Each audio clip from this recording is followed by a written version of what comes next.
Hello and welcome to Simple Cryptocurrency Videocast.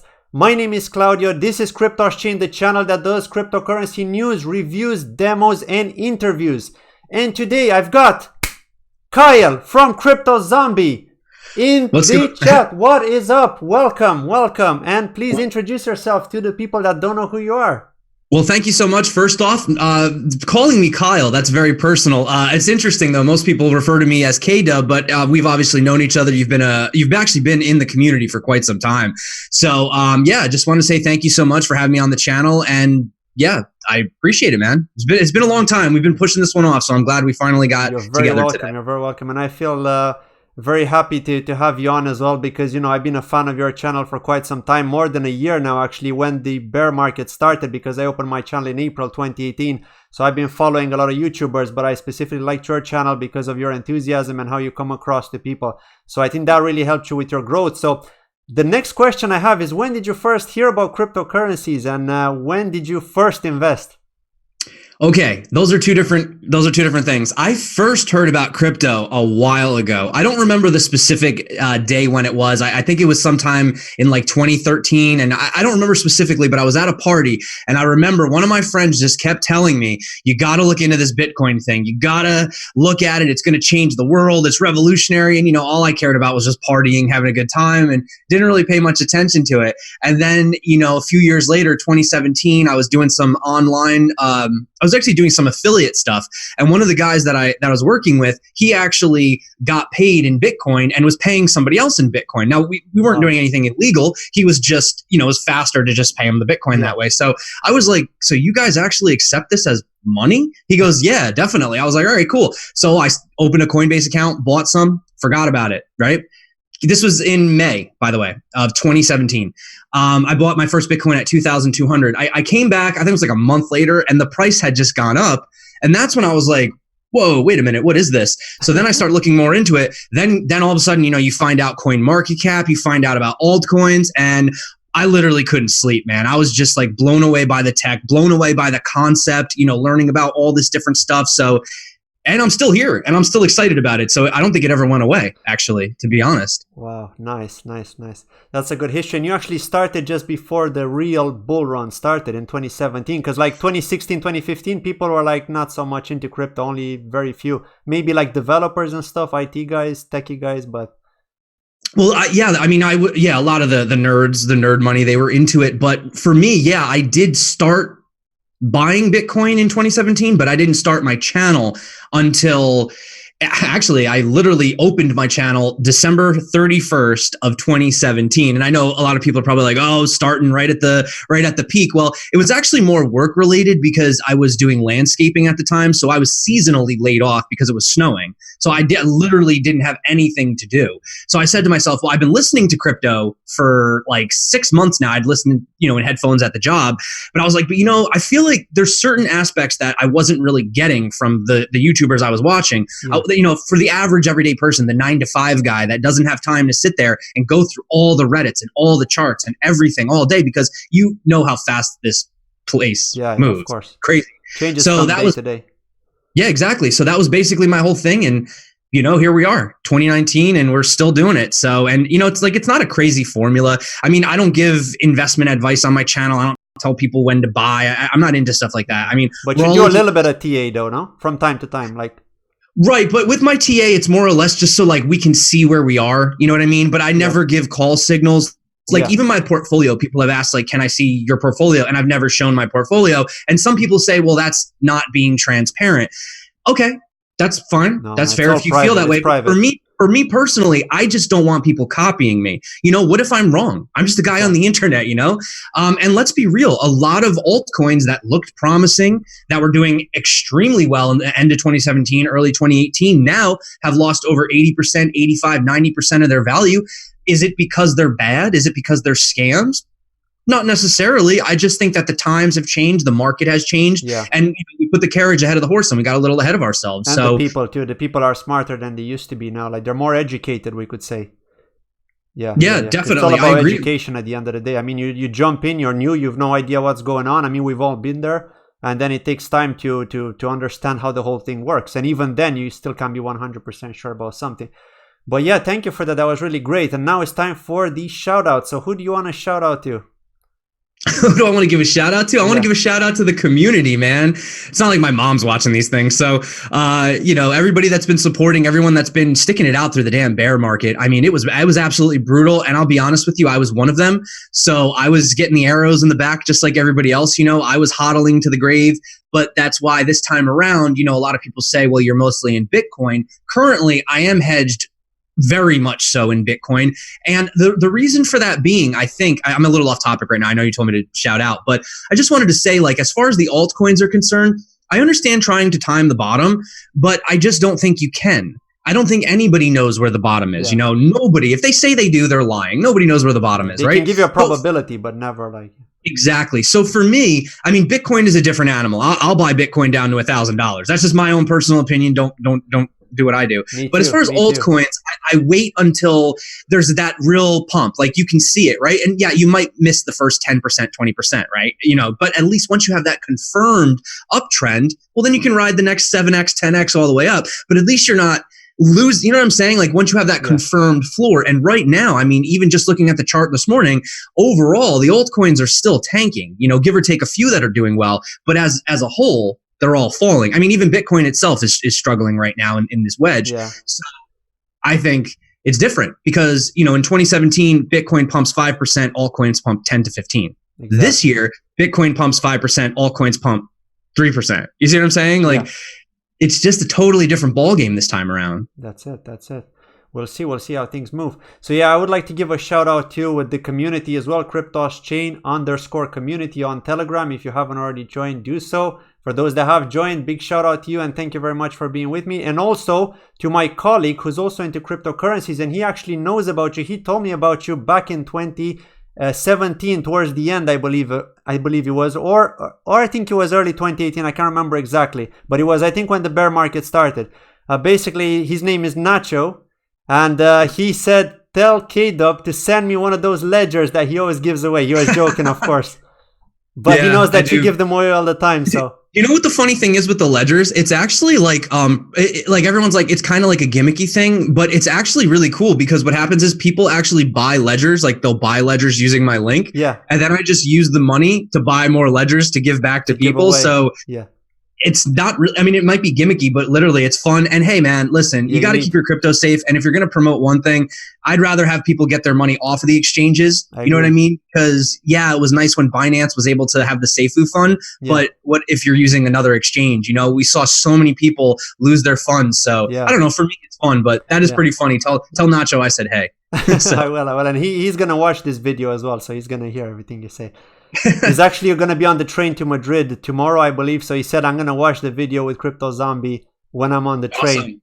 Well, then I'll give Nacho a personal shout out. So there you go. He got his own. Thank you. Cool. So that's great. So let's move on with the next question. And that's why did you start your YouTube channel?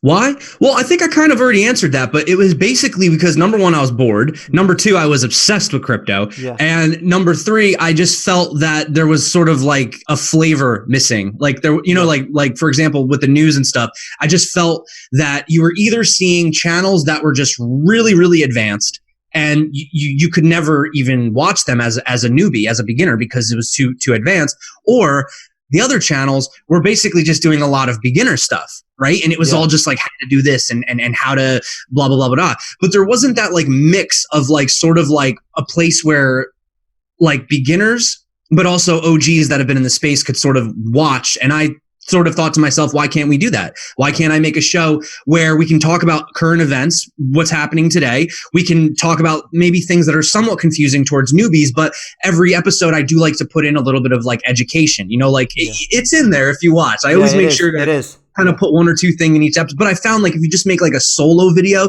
for example, like how to store ERC20s, using my Ether wallet. The problem with those types of videos is even though they are evergreen, because it's so small right now, the space, I find that those videos get a lot of views or whatever, and then that's it.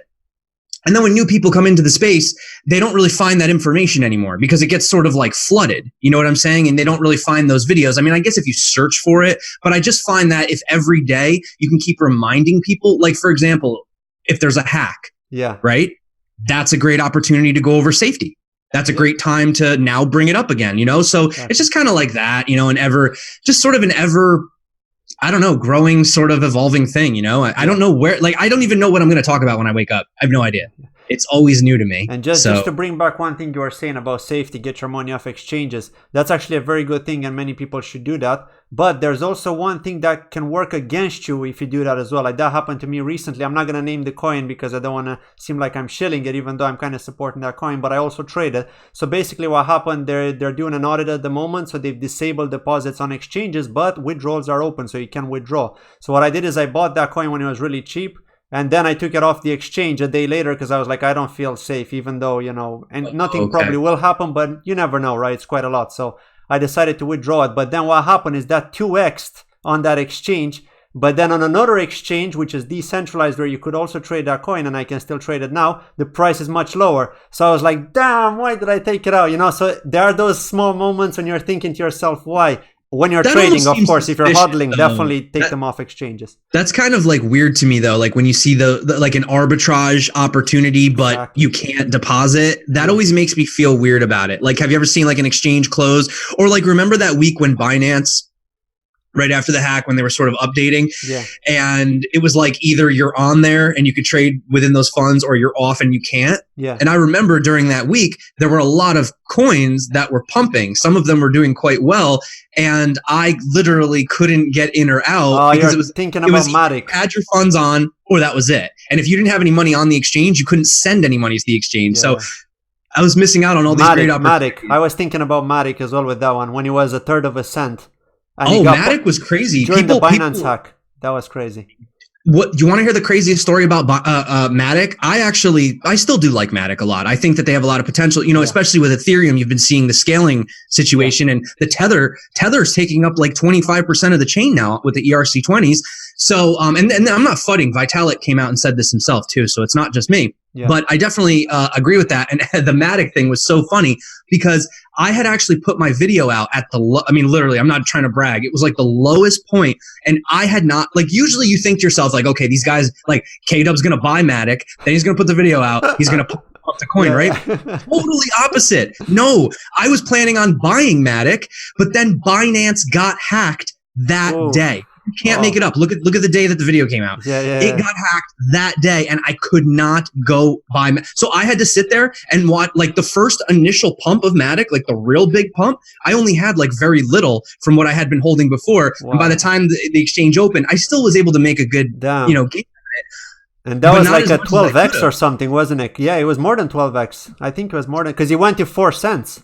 And it was 1/3 of a cent, so you're talking more than, it's like 14x or something. It's 13x. Actually, if you have a look at Matok right now, and like I said, I'm not trying to shill it, but it's actually, like, look at the chart right now. It didn't totally bottom like where most altcoins, they kind of went. It actually bottomed out and has recently actually started curving back up again. Yeah, it went to like just under a cent before it started taking off again to 1.4. I think it's when the Coinbase news came out, though, that they're going to get listed on there, like Ontology. Right. Well, don't forget, Coinbase Ventures is still invested in them. So I don't think, not financial advice, but I don't think Matok is done just yet. I think it will have another real good pump potentially, but I don't know on what. I don't know what the catalyst is going to be, because it's definitely not just going to happen for no reason. I think when they get listed on other big exchanges like the Korean ones, BitHub or Upbit, I don't believe they're listed on there yet. So every time a coin gets listed, you've seen it yourself. The price just goes up.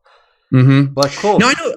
Yeah, definitely. I was going to ask you a question, but it's your channel. No, go ahead. Ask me. Well, no, I wanted to ask, because I know you do talk a lot about the altcoins. I mean, have you, like, what are you doing right now? Are you finding this a good opportunity to accumulate at these levels? Have you sort of, like, because I remember I used to have like 35 altcoins. And then at one point I had it down to like where it was just like 5 that I was really focused on. I mean, what are you doing right now? Well, the people that watch my channel know that I only hold like a few altcoins which I really support. Like, I hold big bags of these, and that's Phantasma Chain, which is sold, is the ticker symbol. They're on the Neo blockchain, but they're doing a token swap to their own blockchain soon. So very, very good project. I really like it. Decentralized marketplace, good for gaming, etc., etc. Kind of similar to Engine in a way, but also more than that as well, because they're trying to get all types of dApps. Then there's Ontology and Neo.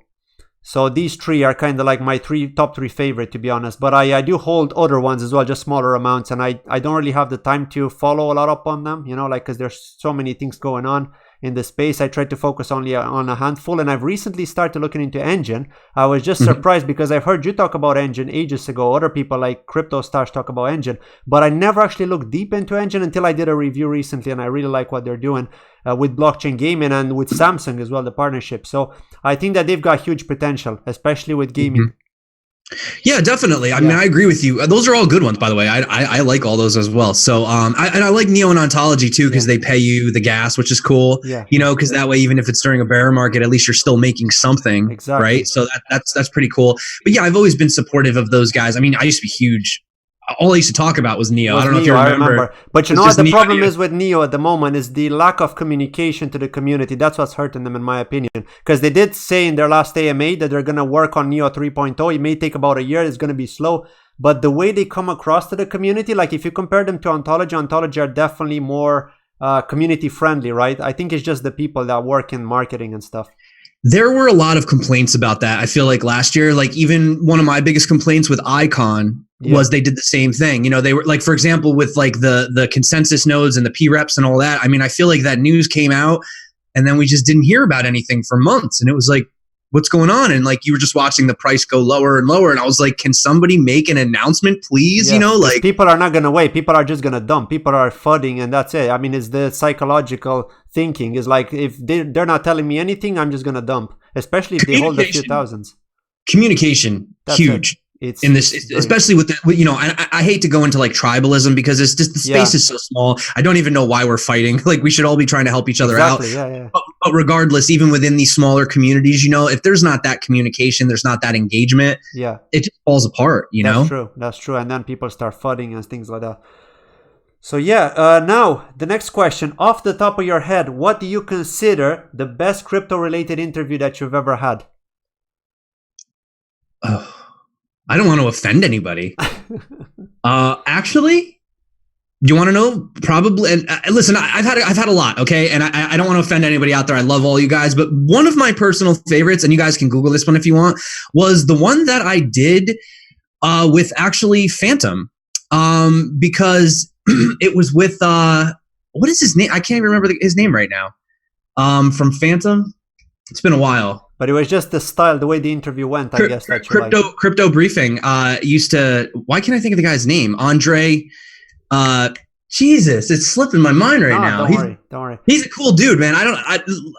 Because you know why? Because his last name is one of those names where like you pronounce it different in each language. Yeah. So whatever. But his name is Andre, long story short. And so we were doing this interview and it was for Phantom.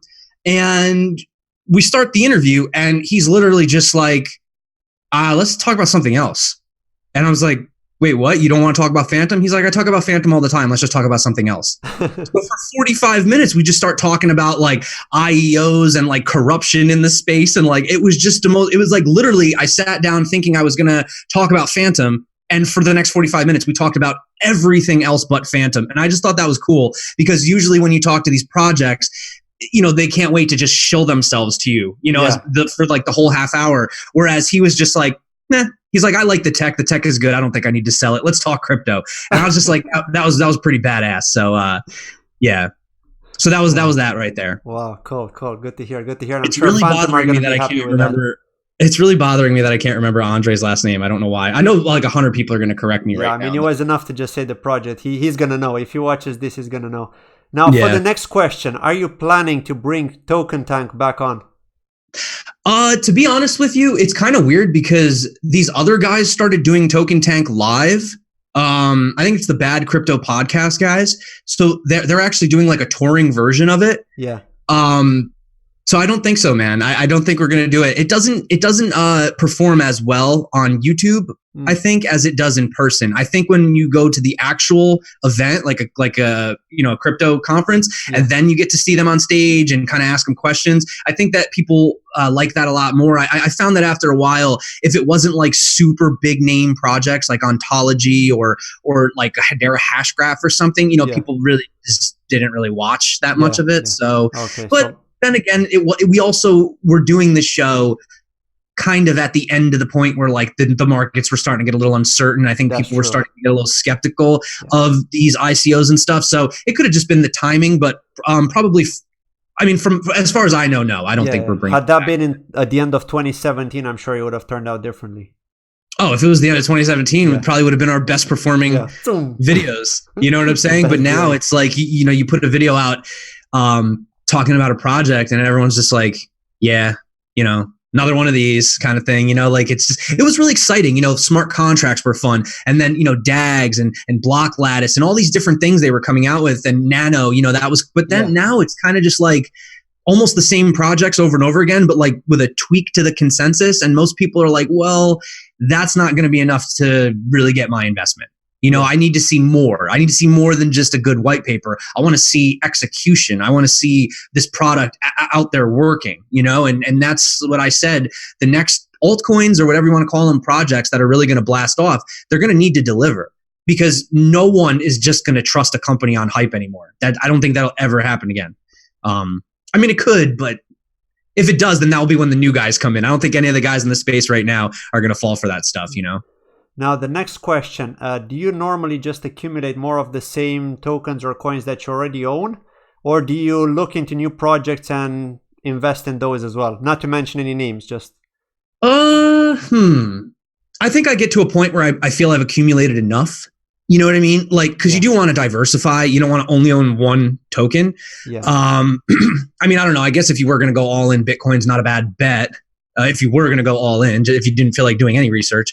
But, you do have like Ethereum and these other coins as well. But yeah, I mean, for me personally, I kind of just sort of in my head pick a number. Like I look at the market cap, like say it's like 5 million or something. And, I'm looking for like a 10x or something. Yeah. I think this coin has the potential to go to 50 million. Well, I'll just kind of figure out in my head, like about how much I'd like to own. Yeah. And then once I get enough, I kind of just chill. I don't really overdo it. Like some people, they'll be like, oh, the coin dropped, like great opportunity to scoop up some more. Buy more, yeah. I kind of just put a limit on it. That's it. That's the amount I'm willing to allocate to this particular altcoin at the moment. And that's it. Yeah. And I am looking towards new ones, because one thing that I noticed in this space is it does kind of have that like, excuse me, like shiny object syndrome, right? Where like you notice that like projects that were, great a year or two ago, whatever, people just don't invest in them. Why? What changed? Nothing. They're great. They're still doing what they were doing. In fact, they're doing more than what they were doing back during the hype phase. Yeah. But I find people are gravitating towards these newer projects. Like people are speculating on like what's going to happen with New Cipher, what's going to happen with Hedera, what's going to happen with I don't know. I can't think of another new one right now. But you know what I'm saying? Like these newer ones that are coming out, and I think people are kind of, it's just look at all the coins, man. Every coin that comes out, it has its pump, and then it has its dump. And then once it levels out, then that's where it has that price discovery. So, I mean, for the most part, a lot of them have that initial pump and dump kind of just being real. Yeah. But then after that, like what can they do after that? Because even in dollars, it looks great. But if you switch it to the Bitcoin comparative, I mean, even these really, really old school coins, they did not do as well compared to Bitcoin long term. Like for example, Ethereum, had you rode the wave when Ethereum first came out, you would have did amazing. Yeah, from 2016, definitely. End of 2016 and hold till end of 2017 and you're sorted for life. You'd still be good now. With a few $1,000 investment would have sorted you for life probably. Absolutely. But now looking at it after that, if you didn't cash out, if you didn't have that opportunity, now look at the Bitcoin comparative. You can see it on CoinMarketCap. I mean, anytime you put in the dollars, it's green. Then you put in the Bitcoin, it's always up here. I just feel like it's kind of like knowing when enough is enough with the altcoin. Yeah. And this is what we're learning now, I think, for the next bull run. I think we're going to know that, okay, if it goes 100x, why hold any longer? Why even think personally that this is going to continue growing? If your altcoin goes 10x, man, exactly. I mean, like the type of expectations that the crypto community has is insane. Like the stuff that happens in traditional, look at gold's up like 20-something%. People are like throwing parties in the street, man. Yeah. Bitcoin goes up 20%. It's like, okay, whatever. Yes, I seen better. Like, it's like, what? My coin didn't 100x. This is BS. I want my money back. It's like, dude, chill. One thing I like to also remind people, I know crypto is very impatient, but like, just remember, like the day that you plant the seed is not the day that you eat the fruit.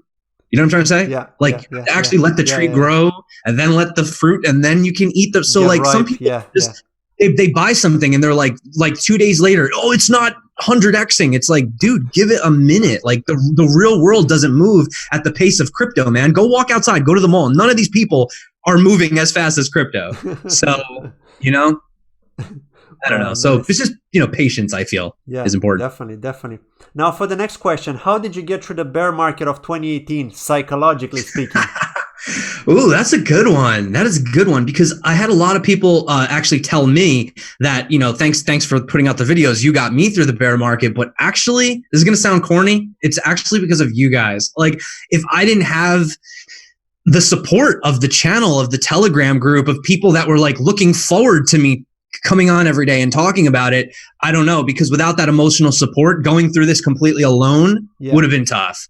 Dude, I mean, that November drop when we fell 50%, I was literally like, I don't know if I can do this anymore. Like, I may have to just stop this altogether. So yeah, sounds corny, but what got me through it was definitely the community. It really was. So, because my parents were telling me to get out of it. They were not supportive. They were like, this is ridiculous. What are you doing? You're losing all your money. Get out of this. So it wasn't my friends and family. They were not supportive. It was literally just us crazy community, people. So yeah, that's true. The community does help you. So did you go very heavy then in 2017 that you felt so psychologically affected?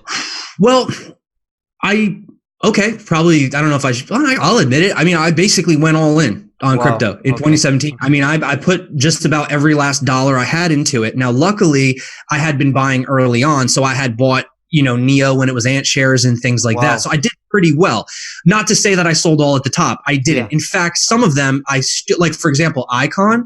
I probably talked about Icon so much on my channel, and everybody thinks like I made the best trade on Icon. In reality, I made such a small gain on that. I almost sold Icon almost at what I bought it in for, because I just waited the whole time. But I think the fact that like I lived through that with everybody, it actually allows me to, make better content moving forward, because now I've gone through it. Like, I'm not just some guy sitting on a high stool like, oh no, you little peasants and your trade. Like, no, I watched my portfolio like almost 12x'd. Yeah. And then in like December of the beginning of like the absolute worst, I pretty much had almost the original. Like, I had slightly less than what I started with. So I basically spent an entire year doing crypto only to pretty much have exactly what I started with. And actually slightly less. So it's been rough, man. It's been rough. So if anybody says that like I didn't go through it, I went through it. Like everyone. I'm not going through it again. So I want to make sure you guys don't either. Now, for the next question, to the best we can, That's it. That's how we can do it. I mean, it's hard to tell exactly what could happen. Now, what are your top 3 favorite crypto projects? And don't worry, you're not offending anyone if you're telling. I mean, this is your honest opinion. What do you personally think has progressed the best and has performed the best in the last since you invested in them, basically?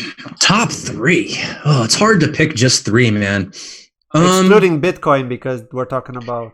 Yeah, no Bitcoin. I won't say Ethereum either, because that's, number 2. I do own Ethereum, but as far as like more speculative, they're all speculative, but I am a fan of Quant Network. I've liked what they do. I think interoperability is really, really important. I know there's been some FUD going on about Chainlink lately. I don't know much about that. There's some stuff going on. I don't know a thing about that. I should look into that, but I do think oracles are important. So, if there's FUD around Chainlink, I'm not necessarily saying Chainlink, but I think oracles are important. Interoperability is important. And if I had to pick a third one, I don't know. Like, we were talking about Matic. I do think scalability is really important too. I'm not saying it's going to be Matic, but I think scalability is really, really, really important. So because it kind of like gets all that. So you have oracles, scalability, and interoperability. I think those 3 are really important. I think Bitcoin does very fine as the money, as the currency aspect of it. And the only other one that I know you said 3, but I think it's like a whole subgenre of category is like exchange tokens. And I know Binance has actually pulled back 50%. BNB. But they actually have some utility. Like BNB token, in my opinion, has some of the most utility compared to. Now, it might be forced utility, like they kind of force you to use it for the lottery, but hey. They pump it sometimes. They pump it when they want. They start the bots. They're like, guys, team, start the bots, pump it, before the IO. I would not put it past them. I mean, let's be real. There are market makers. We know there's market makers. That's a fact, and it's not illegal to have market makers. There's market makers out in traditional, stocks and stuff. So, Yeah. but with a market this low, as far as like volume liquidity, it's a lot easier to move these prices, Of course, especially when it's their own token as well. Yeah, of course. Cool. Now, the next question. Which country or state have you traveled to for a crypto event that you really enjoyed? So when I say state, obviously in the US, but if there was a country that you specifically liked, which was that event that you really, really enjoyed, and where was it? Well, I've actually not been to many non-US conferences. A lot of people want me to go to them. I've been looking into a few of them. So I've only been to one in the Philippines, but as far as like around here, for me, it's not so much the places or environment. It's more of like the people. Yeah. I don't really care about the conference. Like World CryptoCon, I had a great time. Last year, it was a little not very well put together, but the people were fun. Yeah. So you know what I mean? I had fun, and I'm looking forward to CryptoCon again in Vegas. I think it's actually Halloween this year. So I'd have to say that was fun because Vegas is fun. There's a lot to do. There's show. I mean, you cannot get bored in Vegas. So I think that was probably one of my favorites, even though the conference was but the experience and the people was amazing. And you met the other YouTubers as well. Yeah, that might have been my favorite so far. Actually, though, the first ever Neo DevCon was good too. Wow. That was good. I mean, that was just like everyone was just at the prime of excitement. Like there was just so many, you know what I mean? Like we were just so excited for Neo. So that was cool too. I like those. Was two. That in 2017? I think it was it? I think it was. No, it was in the very, very, very beginning of 2018. It was like maybe February or March. Okay. So something like that. I don't remember, but it was very early though. Yeah. So just after the crash. Actually, the price didn't dump that much back then. I remember it was still holding around 100-ish before the really big dump after March. No, that was 2018. Yeah, no, it hadn't dumped yet. It was actually doing quite well. People were still hyped about it and stuff because the price was over $100 it was like 100 and something like that. Yeah, I remember seeing that. I don't know, man.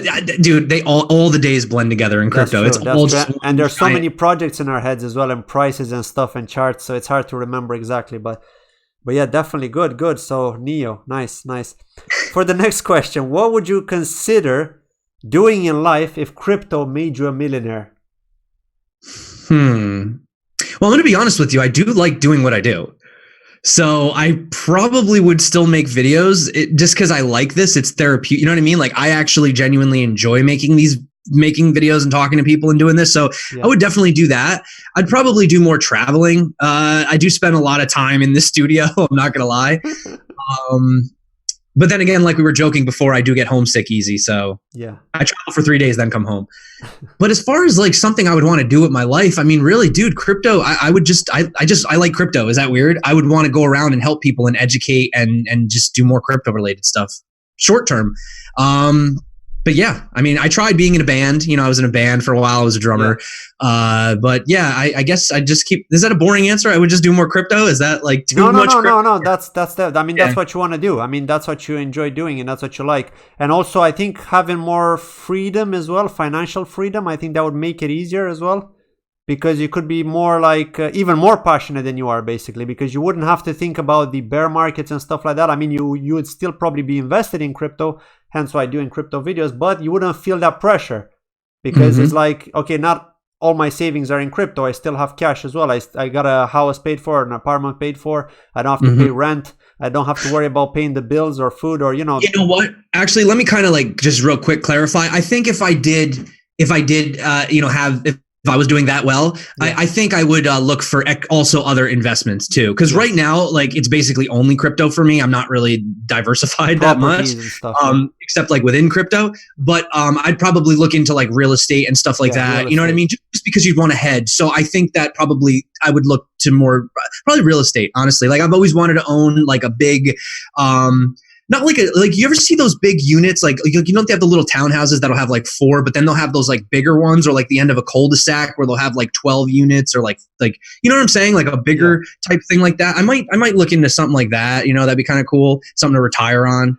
you know, because people need a place to live, man. Yeah, you know, that's true. That's true. And in Spain, a lot of people invest in real estate, especially the expats from the UK or Ireland or Germany. It's a little up right now, though. I think it's up like 30%. So yeah, they've pumped the prices now. But people invest in real estate by the sea because, you know, like all the expats go there, all the tourists go there in the summer, and the prices are really high actually. So people are making a lot of money without investing in real estate. Like, so yeah, even studios. I mean, it's just crazy.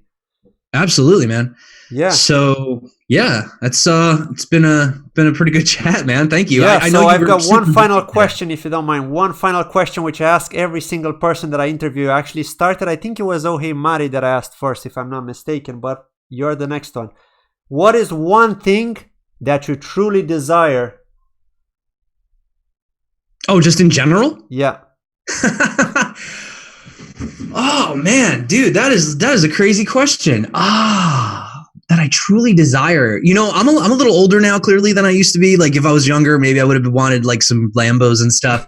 I think right now at this point in my life, I think I just want like that, like sort of financial freedom, that you know, that cushion. I think I want to be able to experience things, you know, like we were talking earlier, like I want to be able to travel. But also another thing too is when you had asked me, you know, if I ever became a millionaire, I mean, I'd also look into philanthropy as well. Like I would want to help people out, you know, like actually not necessarily like just donations, but I mean actually education and just stuff like that. So that's a hard question. You know, desire, you'd be surprised how simple of a dude I am.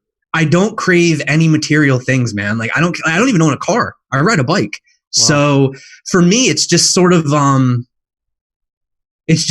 freedom, just that overall happiness, you know, that feeling of just not having to wake up every morning and just freak out and not know if this is the right decision or not know if tomorrow is going to work out, you know, or people that work at, you know, jobs. What if I get fired? What if I get laid off? You know what I mean? Yeah. Right now, I've been fortunate enough to sort of work for myself on YouTube, but, you know, when the Bitcoin price was dropping, my views were getting lower. You know, ad revenue for monetization was going lower. And obviously sponsored content, forget about it. The only people that wanted you to do sponsored content in the bear market were either like the worst projects ever or just straight up scams. So I couldn't do that. Yeah, because you know what I mean? That's hurting the community as well, isn't it? Because people are listening to you and they're like, I know you always tell them no financial advice, but people still take that, to be honest. That's really how it is when you're a big channel. I agree. And and sometimes I have to tell even, you know, projects that'll come to me like, hey, you know, would you like to do this sponsored thing? And I think to myself, like, I'm not sure about this because I don't know how well it'll do. And, you know, not even just that, but like when talking about when to buy something, like, okay, I actually am not the best, but I'm pretty good at like spotting dips. Like I could buy dips, but the problem is most people don't know when to sell. So like, even if I do give a really good buy signal, you know, and then people hold for too long, then they'll go, oh, KW, you told me to buy this and I lost money. It's like, well, it did go up, but then you didn't sell, you know? So it's just like the whole thing like that. But yeah, man, just happiness, fun, chilling. That's all I want. And that's I just interesting because you're the second person to say that. I had an interview with Mari from Oh Hey Mari, who's a trader, and he said exactly the same thing, freedom except from the government. Oh, that's a good point. Yeah. I mean, it's all right in the US, you know, it's just like a big mob, you know, pay your taxes and you're good. As long as you pay your taxes, you're good. You just got to pay the big mob boss and you're good. So exactly. Make it way more complicated than it is over here. Cool. Well, thank you very much. It was really a pleasure. And we hope we could do this again in the future, maybe with other people too, make it even more interesting with more people, different questions, different things, you know, perspectives and things like that. But yeah, I really appreciate it. So that was it from today. Thank you very much for joining, Kyle. And thank you so much for having me on. In the description below, you probably all know who Kyle from Crypto Zombie is, but just in case you don't, link to his YouTube channel. Make sure to subscribe. Thank you very much and have a lovely one. Bye-bye. Thank you.